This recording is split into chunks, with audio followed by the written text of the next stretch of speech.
Hello student, welcome to our YouTube channel commerce proficiency. आज की class में हम अकाउंटिंग कंसेप्ट को कवर करेंगे। जो 3 फंडामेंटल कंसेप्ट थे वो मैंने आपको करवा दिए लास्ट क्लास में। इससे पहले वाले क्लास में मैंने आपको कवर करवाया है going concern concept, consistency concept और अक्रूवल कंसेप्ट। अगर अभी तक आपने मेरी लास्ट क्लास नहीं देखिए ताकि आपकी कंसिस्टेंसी बनी रहे। अगर अभी तक आपने मेरे यूट्यूब चैनल कॉमर्स प्रोफिशिएंसी को सब्सक्राइब नहीं किया, सब्सक्राइब कीजिए ताकि जब भी मैं न्यू वीडियोस अपलोड करूं सबसे पहले नोटिफिकेशन आपके पास जाए और आप सबसे पहले वीडियो देखें और आपकी स्टडी है जो कंसिस्टेंसी से चलती रहे। तो आज की क्लास में आपको डिटेल तरीके समझाऊंगी, बिल्कुल ईजी लैंग्वेज में। तो बने रहें लास्ट तक, क्लास की लास्ट तक देखते रहें, सुनते रहें मेरी क्लासेस। अगर आपको समझ में आए तो आगे शेयर ज़रूर करें ताकि दूसरे स्टूडेंट को जो बेनिफिट मिले। अदर अकाउंटिंग कंसेप्ट्स में आ जाते हैं जैसे business entity concept. Business entity concept में क्या होता है बच्चों कि यहाँ पे बिजनेस की जो एंटिटी होती है, जो पहचान होती है, वो entity concept, business entity concept कहते हैं कि ये सेपरेट यूनिट है। यानी कि जो ओनर है, क्रेडिटर है, मैनेजर है, अदर जितने भी पर्सन रिलेट करते हैं कंसर्न के साथ, उसमें बिजनेस को और उसके काम करने वाले पर्सनस को अलग माना जाता है। यानी कि जो ट्रांजेक्शन्स पर्सन करेंगे वो पर्सन के अपने नाम से चलती रहेंगी, जो बिजनेस करेगा ट्रांजेक्शन वो अपने नाम से करते रहेंगे। जैसे according to this concept business is treated as a unit separate. कहता है कि इस कंसेप्ट के हिसाब से जो बिजनेस है उसको एक सेपरेट यूनिट है जो माना जाता है। And distinct from its owner की जो उसकी पहचान होती है उसकी ऑनर से, क्रेडिटर से, मैनेजर से और अदर से अलग करते हैं। In other words the owner of the business is always consider as distinct and separate from the business he owns. तो जो ऑनर होता है उसको अलग माना जाता है कि जो ऑनर है वो अलग पहचान रखता है बिजनेस से। Business unit should have a completely separate set of books. जो बिजनेस यूनिट की खुद से अलग से ही उसकी बुक्स ऑफ अकाउंट्स बनाए जाते हैं जो बिजनेस के नाम से होते हैं। And we have to record business transaction from firms point of view. जितनी बिजनेस की ट्रांजेक्शन्स होती हैं वो फर्म के पॉइंट ऑफ व्यू से रिकॉर्ड की जाती हैं and not from the point of view of the proprietor. यहाँ पे प्रोप्राइटर का पॉइंट ऑफ व्यू नहीं लेते, फर्म के पॉइंट ऑफ व्यू से जो उसकी बुक्स मेंटेन की जाती हैं, फर्म के रिकॉर्ड्स रखे जाते हैं। यानी कि जो यहाँ पे ऐसा नहीं कर सकते कि फ़र्म के ट्रांजेक्शन्स को हम उसके प्रोप्राइटर के नाम से दिखा दें, ऐसा नहीं होता। बिजनेस एंटिटी कंसेप्ट कहता है कि जो ओनर है और जो फर्म है वो दोनों के हैं, अलग हैं, सेपरेट हैं। जितने भी ट्रांजेक्शन्स रिकॉर्ड्स होंगे फर्म के वो फर्म के नाम से दिखाए जाएंगे, ना कि प्रोप्राइटर के नाम से। Firm's point of view not from the point of view of proprietor. The proprietor is treated as a creditor of the business. जो proprietor होता है वो बिजनेस के लिए एक क्रेडिटर की तरह ट्रीट किया जाता है। To the extent of capital invested by him in the business, जहाँ तक उसने प्रोप्राइटर ने कैपिटल लगाई हुई है फर्म के अंदर उस लिमिट तक उसको क्रेडिटर है जो समझा जाता है फर्म के लिए। The capital is treated as a liability of the firm because it is assumed that the firm has borrowed fund from its own proprietor instead of borrowing it from outside parties. इसी कारण से जो capital होती है वो liability side पे दिखाई जाती है। लायबिलिटी साइड पे जो प्रोप्राइटर का पैसा लगा होता है उसको भी लायबिलिटी साइड पे दिखाया जाता है कि वो फर्म के लिए क्या है, लायबिलिटी है।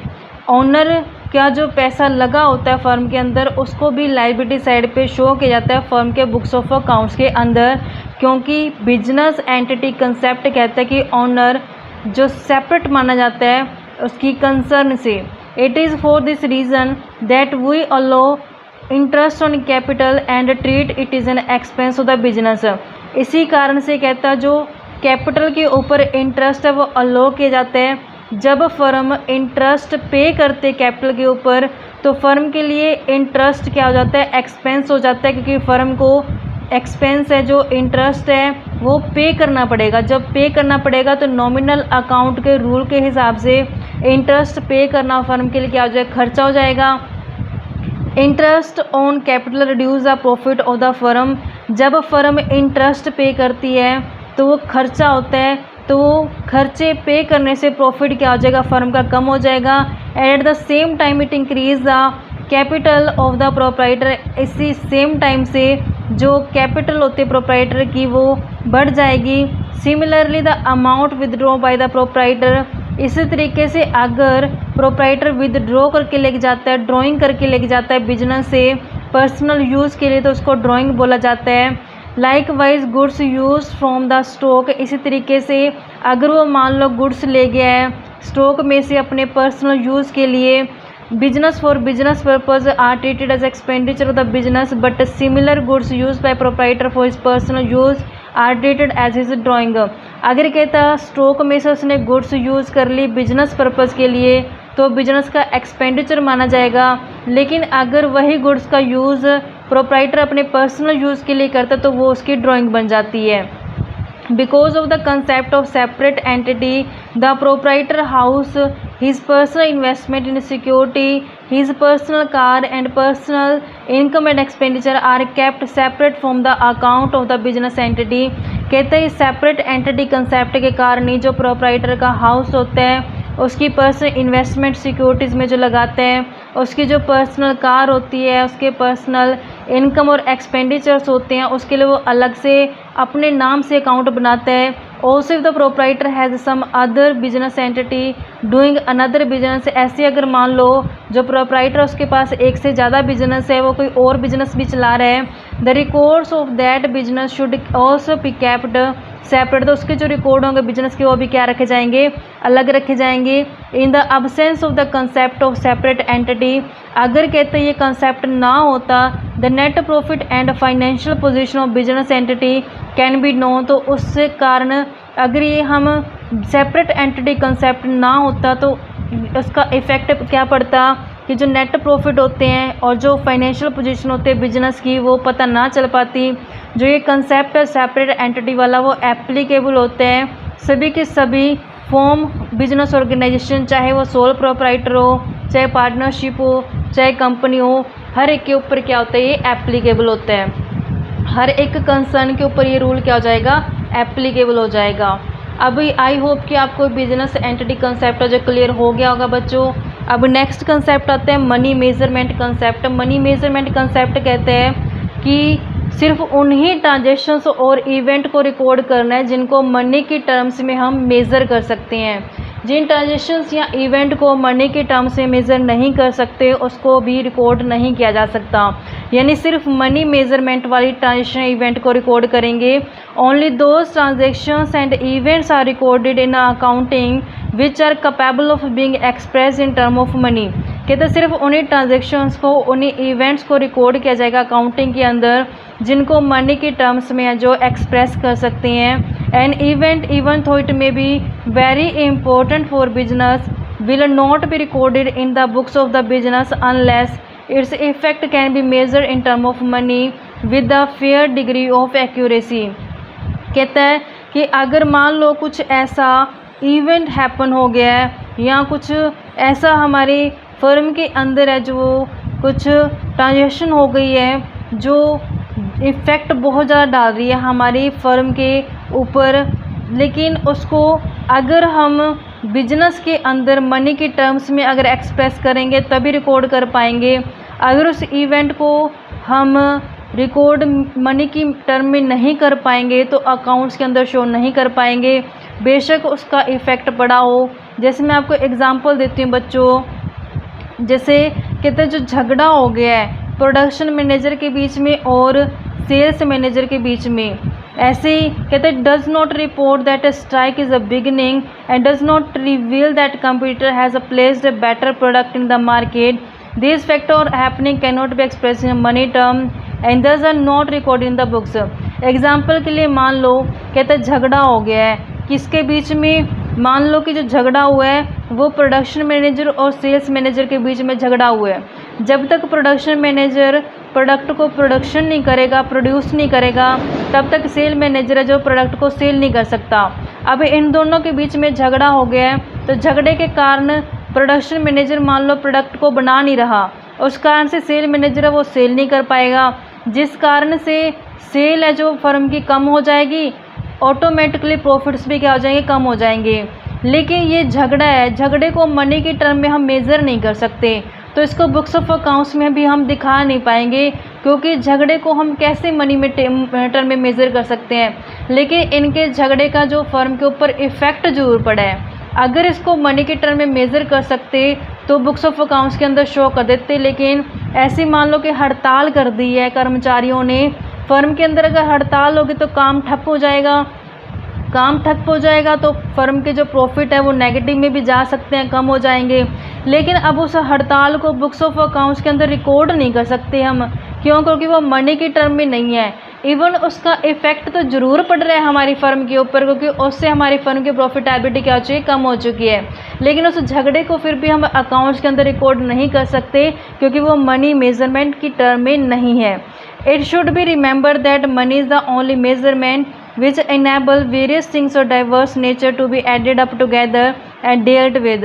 कहते ये हमें हमेशा ध्यान रखना चाहिए कि सिर्फ मनी ही एक ऐसा मेज़रमेंट का हमारे लिए साधन है जो बहुत सारी डाइवर्स नेचर की चीज़ों में डील करता है। अगर हमारे पास बहुत सारी चीज़ें हैं, उनको मनी के टर्म्स में हम अगर डील करते तो हम रिकॉर्ड कर देंगे, अदरवाइज़ बिना मनी के टर्म में अगर वो मेज़र नहीं कर पा रही है मनी के टर्म में, तो रिकॉर्ड करना क्या हो जाएगा, मुश्किल हो जाएगा। ऐसे ही नेक्स्ट आता है हमारे पास accounting period concept. Accounting period concept में क्या कहते हैं कि देखो बच्चों, वैसे तो जो ट्रू प्रॉफिट होता है या लॉस होता है वो हम जब बिजनेस बिल्कुल लास्ट में बंद होता है तभी पता कर पाते हैं कि असल में कितना प्रॉफिट या लॉस होता है। अगर मान लो बिजनेस 100 साल चला है, 200 साल चला है, तो लास्ट में ही पता चलेगा कि ट्रू प्रॉफिट कितना है या लॉस कितना है। लेकिन हम क्या करते हैं कि पूरे इतने लंबे टाइम का वेट करना मुश्किल होता है, तो अकाउंटिंग ईयर्स में डिवाइड कर देते हैं जो लाइफ स्पैन होता है हमारे बिजनेस का। जनरली जो हम यूज़ करते हैं वो 1 अप्रैल से 31 मार्च तक का टाइम पीरियड यूज़ करते हैं कि ताकि हमें पता चल जाए हर साल की हमारे बिजनेस की पोजीशन है क्या। अकाउंटिंग पीरियड कंसेप्ट कहते हैं as the business is intended to continue indefinitely for a long period. हम जानते हैं कि जो बिजनेस की इंटेंशन होती है वो लंबे समय तक चलाना होता है। The true result of the business operations can be ascertain, कि जो ट्रू इसके ऑपरेशंस होते हैं, रिजल्ट्स होते हैं, जो ट्रू रिजल्ट होते हैं बिजनेस के ऑपरेशन के, वो सिर्फ हमें तभी पता चलेंगे जब बिजनेस कम्प्लीटली वाउंड अप किया जाएगा, बंद किया जाएगा। But ascertainment of profit after a very long period will be of little use to the proprietor। लेकिन इतना लंबा इंतज़ार करने से हो सकता है कि जो प्रोप्राइटर है, मैनेजर है, इन्वेस्टर है, जो अदर होते हैं, उनके लिए वो यूज़फुल ना रहे उस टाइम पे information. It will be too late, क्योंकि बहुत ज़्यादा लेट हो जाएगा करेक्टिव स्टेप्स लेने के लिए। तो इसी कारण से क्या करते हैं कि हम पूरे लाइफ स्पैन जो बिजनेस की होती है उसको ईयर्स में, अकाउंटिंग ईयर्स में जो डिवाइड कर लेते हैं। The users of financial statement need to know the result of the business at a frequent interval. जो फाइनेंशियल स्टेटमेंट्स के यूज़र्स होते हैं, जिनको फाइनेंशियल स्टेटमेंट के बेस पे डिसीजंस लेने होते हैं, उनको फ्रीक्वेंट इंटरवल्स पे रिजल्ट्स चाहिए होते हैं कि बिजनेस की पोजीशन क्या है। Thus the entire life of the firm is divided into time interval for the measurement of the profit of the business। इसीलिए कहते हैं जो बिजनेस की लाइफ होती है उसको टाइम इंटरवल में डिवाइड कर दिया जाता है ताकि बिजनेस का प्रॉफिट पता चल सके टाइम इंटरवल्स पे। 12 मंथ पीरियड यूजुअली अडोप्टेड, ज़्यादातर कौन सा अपन यूज़ करते हैं, 12 महीने वाला। For this purpose, accounting according to this amended income tax law, a business has compulsory to adopt financial beginning। ज़्यादातर कौन सा अडोप्ट करते हैं हम, जो इनकम टैक्स एक्ट के तहत 1 अप्रैल से लेकर के 31 मार्च तक का in the next calendar years as its accounting period. Apart from this companies whose shares are listed on the stock exchange are required to publish quarterly result to depict the profitability and financial position at the end of 3 month period। लेकिन कहते हैं जो company listed होती हैं stock exchange के अंदर, जिन कंपनियों के शेयर लिस्टेड होते हैं, उनको क्वार्टरली यानी कि हर तीसरे महीने के बाद रिपोर्ट जो पब्लिश करनी होती है कि क्या प्रॉफिटेबिलिटी है कंपनी की, क्या उसकी फाइनेंशियल पोजीशन है, ताकि उसके इन्वेस्टर्स को पता चल जाए कि कंपनी की पोजीशन है क्या। आई होप कि आपको ये वाला पॉइंट समझ में आया होगा। ऐसे नेक्स्ट कंसेप्ट हमारे पास आते हैं कोस्ट कंसेप्ट, या फिर जिसे हम बोलते हैं हिस्टोरिकल कंसेप्ट में मिलेंगे।